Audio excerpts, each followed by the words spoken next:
Hi friends, welcome back to schedule vlogs. రాబోయే కథలో ఏం జరగబోతుందో అందరికంటే ముందుగా మనమే తెలుసుకుందాం. ప్లీజ్ మన వీడియోస్ నచ్చుతుంటే లైక్ చేయండి, సబ్స్క్రైబ్ చేసుకోవడం మాత్రం అస్సలు మర్చిపోవద్దు. ఇక రేపటి కథలో వస్తారని తీసుకొని సిటీకి అయితే బయలుదేరతాడు రిషి. అక్కడికి వెళ్ళిన తర్వాత రిషి అక్కడే ఉండిపోతాడా, మళ్ళీ తిరిగి పల్లెటూరు వచ్చేస్తాడా లేదా అనేది మనమైతే చూద్దాం ఫ్రెండ్స్. వెళ్లే ముందు ఒకసారిగా వస్తారా రాధమ్మని, మీ మనవడి గురించి కొన్ని నిజాలు నాకు చెప్పాలి. నిజంగా రంగా మీ మనవడేనా, మీ రంగా పేరేంటి అనేసి అంటూ, మీ మనవడి పేరేంటి అనేసి అడుగుతూ ఉంటే, నీకు తెలుసుకమ్మా, నువ్వు ఊళ్ళో వాళ్ళందరినీ అడిగావు కదా, రంగా నా మనవడు, దీంట్లో ఏ మార్పు లేదు అనేసి అంటే, కాదు మీరు ఏదో దాస్తున్నారు, నిజం.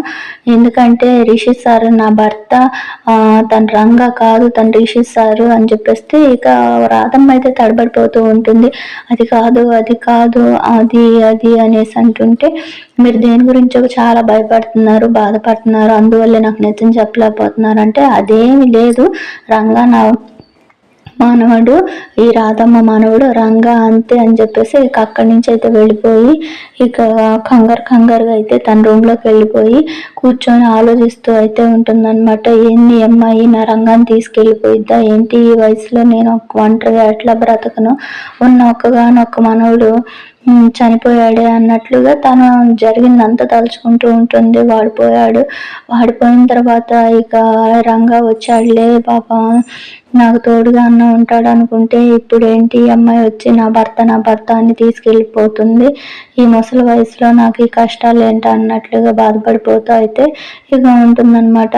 అప్పట్లో జరిగిన రంగా అప్పుడు చనిపోవడం, రంగా నాన్నమ్మ చేతిని రిషి చేతిలో పెట్టడం, ఇవన్నీ కూడా మా నాన్నమ్మని బాగా చూసుకోమని చెప్పడం, మా నాన్నమ్మ బాధ్యత నీదే అని చెప్పడం, ఇవన్నీ అయితే జరిగిపోతూ ఉంటాయి. ఇలా జరిగేటప్పుడే వస్తారాకి ఇవన్నీ చెప్తే ఎక్కడ తన నుంచి రంగాన్ని తీసుకెళ్ళిపోతుందా అని చెప్పేసి భయపడిపోతుంది రాధమ్మ.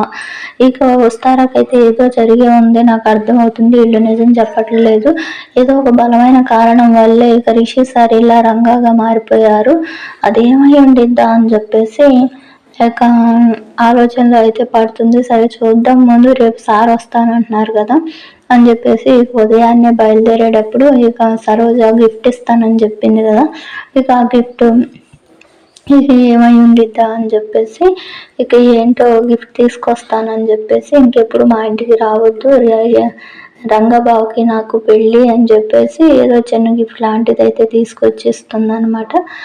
తర్వాత అందరికి బుజ్జికి నాన్నమ్మకి అందరికి చెప్పి వస్తారా బయలుదేరుతుంది. రిషి తీసుకొని అయితే వెళ్తాడనమాట.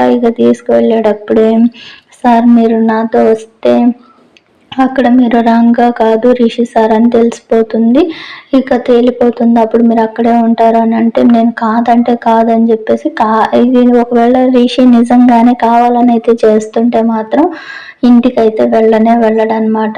వస్తారనే దారిలో ఆపేసేసి ఒక్కసారిగా, మేడం మీరు సేఫ్గా మీ ఇంటికి వెళ్ళండి, నేను లోపలికి రాను అని చెప్పేసి అంటూ ఉంటాడు. ఏం సార్ ఇక్కడ దాకా వచ్చి రానని అంటారంటే, మీరే నమ్మట్లేదు నేను రిషి సార్ అని. అక్కడికి వచ్చిన తర్వాత కూడా సేమ్ ఇలానే రిషి సార్ కాదు, మీరు రంగా కాదు రిషి సార్ అని వాళ్ళు కూడా అని అంటే, అక్కడ మా నాన్నమ్మ పరిస్థితి ఏమవుతుంది అని చెప్పి రిషి వచ్చేటప్పుడు, నాన్నమ్మ బాబు రిషి రంగా నన్ను ఇబ్బంది పెట్టకుండా చూడు అన్నట్లుగా, ఈ ముసలమ్మను మర్చిపోవాక అన్నట్లు చెప్తుంది. నేను ఎప్పటికీ కూడా నిన్ను మర్చిపోన్నానమ్మా, నేను వెంటనే వచ్చేస్తానని మాట ఇచ్చి వస్తాడు కదా.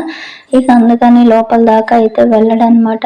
అలా వెళ్ళకుండా వస్తారా అయితే నేను వెళ్ళను సార్, నేను మీతో పాటు వచ్చేస్తానని అంటే, నువ్వు వస్తే అక్కడ నాకు ఎంత ఇబ్బందిగా అవుతుందో చూసావుగా, నిజానికి నేను ఇబ్బంది పడడం ఇష్టం లేదనే చెప్పావు కదా మేడం అని చెప్పేసి అంటే, మరి మీరు రండి, మీరేమన్నా రిషి సార్ మిమ్మల్ని వదులుకోవడం నా ప్రాణం పోయినట్టే, ఇన్నాళ్ళు ఎలాగో ఉన్నాను, మీరు బ్రతికే ఉంటారు అనే హోప్తోనే ఉన్నాను ఇన్నాళ్ళు అని చెప్పి అలా మాట్లాడుతూ అయితే ఉంటుంది. రిషి అవన్నీ నాకు అనవసరం, నేను వెళ్ళిపోతున్నాను అనేసి వెళ్ళిపోబోతూ ఉండంగానే, వస్తారా సార్, మీరు వస్తారా రారా, లోపలికి రాకపోతే నేను ఇక్కడే నుంచుంటాను, ఇక్కడి నుంచి ఎక్కడికి వెళ్ళను అని చెప్పేసి అంటూ ఉంటే ఇక అప్పట్లో లాగా మొండిగా అలానే నుంచుంటుంది. ఇక రిషి వెళ్ళిపోతాడు. చాలా దూరం వెళ్ళిన తర్వాత అసలు వర్షం పడుతుంది. నైట్ కూడా అయ్యింది. అమ్మాయి అక్కడే ఉందా? అసలే రౌడీలు ఎమ్మట పడుతున్నారు.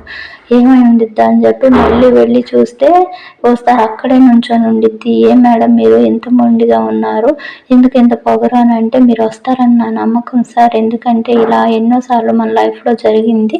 మీరు వచ్చి నన్ను తీసుకువెళ్తారా అనేసి అంటే, అంత నమ్మకం ఎలా ఉంది మీకు అని చెప్పేసి, సరే రండి వెళ్దాం అని చెప్పి ఇంటికైతే తీసుకెళ్ళంగానే ఇక ఇంట్లో వాళ్ళందరూ షాకింగ్ అయిపోతారు.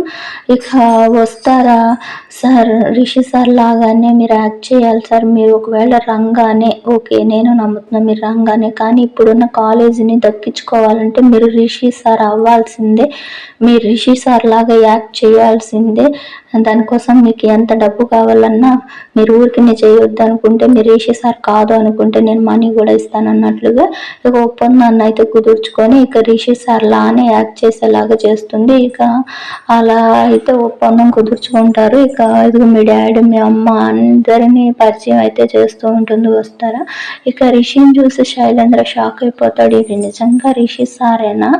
రిషి సార్ లా ఉన్నాడా? అసలు రిషికి వీడికి పెద్ద చాలా తేడా ఉన్నట్టుంది అనేసి పోలికలన్నీ రిషిలానే ఉన్నాయి కానీ అలా అని చెప్పేసి అనుకుంటూ ఉంటాడు. నెక్స్ట్